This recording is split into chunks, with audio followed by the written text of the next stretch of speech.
Number 14 involves addition and subtraction. So remember, the key here is going to be common denominators, right? So x minus 1 and x minus 3. There's nothing I can see here. Like, I would just be left with multiplying those together because there's no GCF that I can immediately see. Now this one, I'm hoping the factors are x minus 1, x minus 3. So let's just go ahead and check that. So we're going to factor out this denominator first here.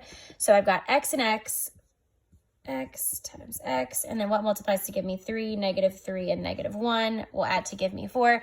Excellent, that's exactly what I wanted to get here. So that means this denominator is good. It's the GCF denominator. I put that check in the wrong spot. X minus 1. Okay, this one is good to go because it's got everything it needs. These two are just missing some pieces. So this one is missing the x minus 3, and this one is missing the x minus 1. So I'm just going to make sure that the numerator and the denominator get the same thing.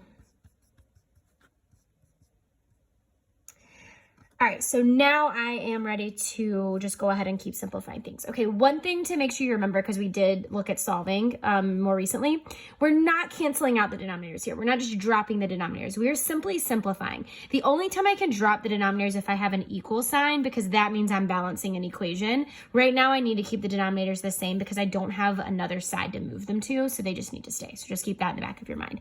All right, remember, I want to keep the denominator in factored form, but I have to expand the numerator. So I'm going to go ahead and bring down my denominator, x minus 3, x minus 1, and then I'm going to FOIL out all of my numerators. So I'm going to go ahead and FOIL these out. I'll use a different color for that.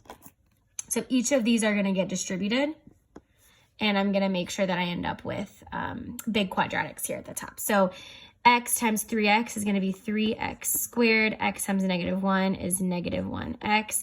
-3 times -3 is -9x. And then -3 and -1 is +3. All right. Now I'm going to move over here. Now don't forget there's a subtraction sign here. Why is that important? Well, that's important because I have to remember to subtract everything. This is going to end up being a trinomial. So I need to remember to subtract everything. So I'm just going to go ahead and bring my subtraction sign down. And then I'm going to put parentheses around this so that I just don't forget, like, oh yeah, I need to distribute that negative. X minus 1 times x minus 1 is going to give me x squared minus 1x minus 1x plus 1. And then I can bring down my plus x plus 1 because I didn't need to multiply by anything on the top. So plus x plus 1 is going to go on the top. And all of this is in the numerator. All right, now I'm ready to simplify. So let's start over here. No parentheses over here, so I'm good to go. -1 and -9 is going to give me 3x squared minus 10x plus 3. Now I'm going to go ahead and combine these to give me -2x. And then I'm going to distribute this little negative sign out. So I get -x squared plus 2x minus 1 because that negative changes all of my signs. And then I have plus x plus 1. All right.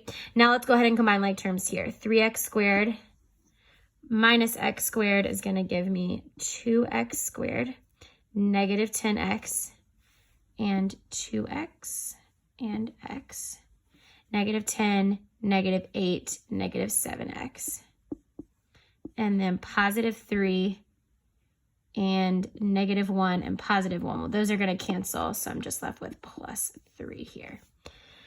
All right, well, I know I'm going to need to, this is my numerator, so I know I'm going to need to continue to factor this down. So I'm going to go ahead and bring my denominator. So this one I'm just going to bring down x minus 3 and x minus 1.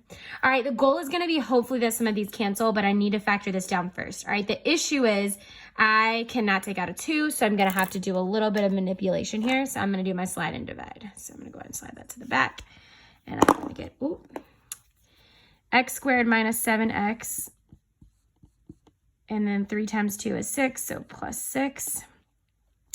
And that is going to simplify down to x minus 6 and x minus 1. But don't forget, if I slide that 2, I need to divide by 2.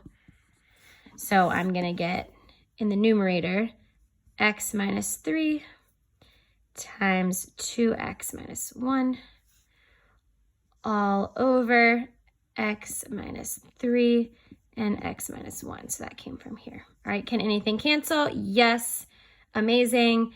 I'm just left with 2x minus 1 over x minus 1. And that's my final answer.